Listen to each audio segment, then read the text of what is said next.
Bonjour, il est 6h30. Voilà, je quitte Maubage, direction Chaulois-Minelois, où je pensais pouvoir passer les 8000 km tout à l'heure, et en fin de compte, je me suis un peu trompé. Donc à vérifier quand je serai arrivé à Chaulois, mais si je ne les passe pas aujourd'hui, je les passerai demain matin. Ça va se jouer à quelques kilomètres. Voilà, donc je pars de bonne heure parce que réveiller de bonne heure et une belle étape où je risque de trouver la pluie à partir de 11h. Donc plus j'aurai fait de chemin au sec, mieux ce sera. Voilà, donc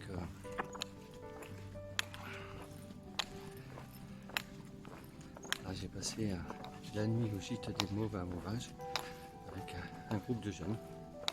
Ils ont été très sympas, très cool. À 9h30 ils étaient couchés. Et qu'on a pu se reposer.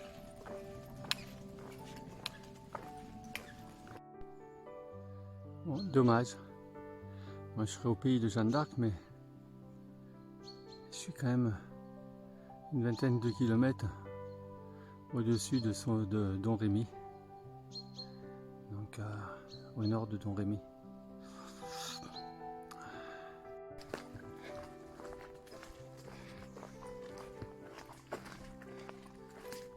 Bon.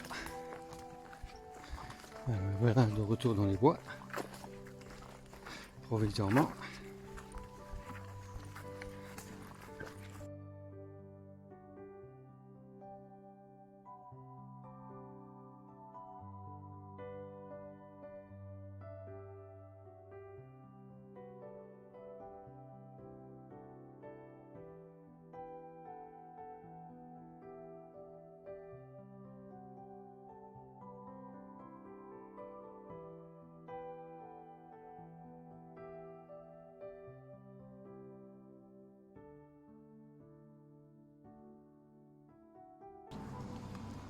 Après Vaucouleurs, je traversais le petit village de Chaigne. Donc Vaucouleurs qui est le pays de Jeanne d'Arc, hein, non pas au Alénès, parce que c'est Domrémy, donc à une vingtaine de kilomètres un peu plus au sud. Donc je traverse le pays le village de Chaigne et je croise 4 personnes à vélo qui sont partis faire le chemin de Saint-Jacques. Et 2 personnes, 2 Allemands, un couple d'Allemands, avec qui je m'arrête pour discuter parce que eux ils marchent. Et on échange sur. Donc eux font le Camino et je leur explique ce que je fais.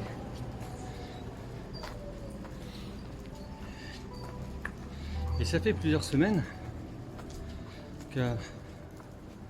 Je vais vous faire un aveu. Ça fait plusieurs semaines que je me pose la question.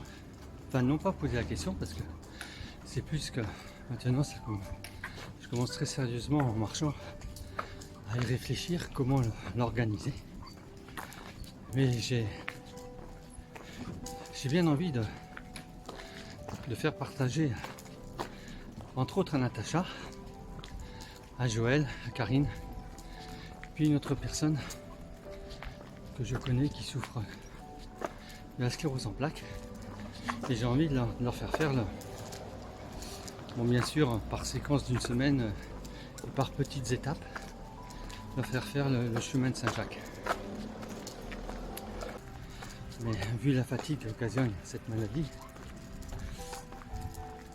mon inquiétude est de savoir de combien on peut faire les étapes, 8, 10, 15 km. Je pense qu'au-delà de 15, ça peut être compliqué. Et là, je viens de rencontrer donc, ce couple d'Allemands. Et en discutant, il me dit qu'il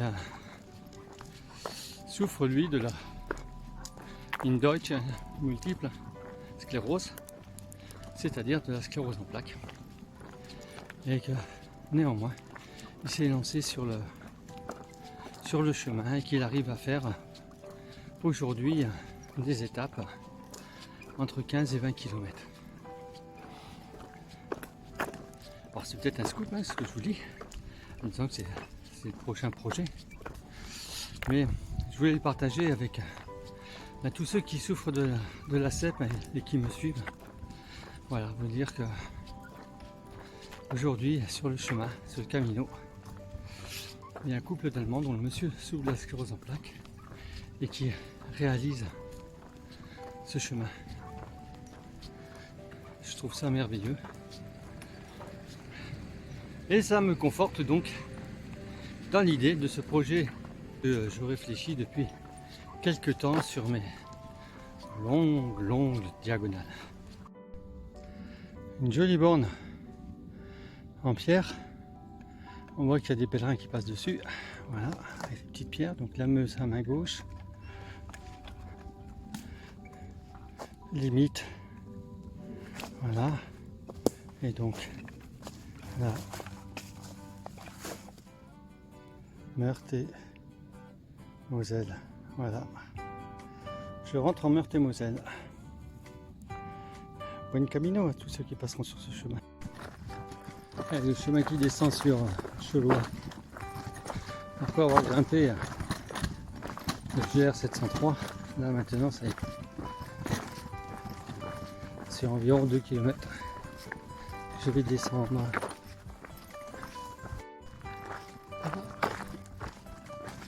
J'ai mis demi en ayant suivi le GR 703. Un petit renard. Alors j'avais fait une erreur d'approximation il y a quelques jours. Je pensais passer les 8000 en arrivant au village. Et en fin de compte, les 8000, je les passerai demain à Toul. Là, je vais être à 7993, qui va me manquer 7 km. Donc demain, cap sur les 8000.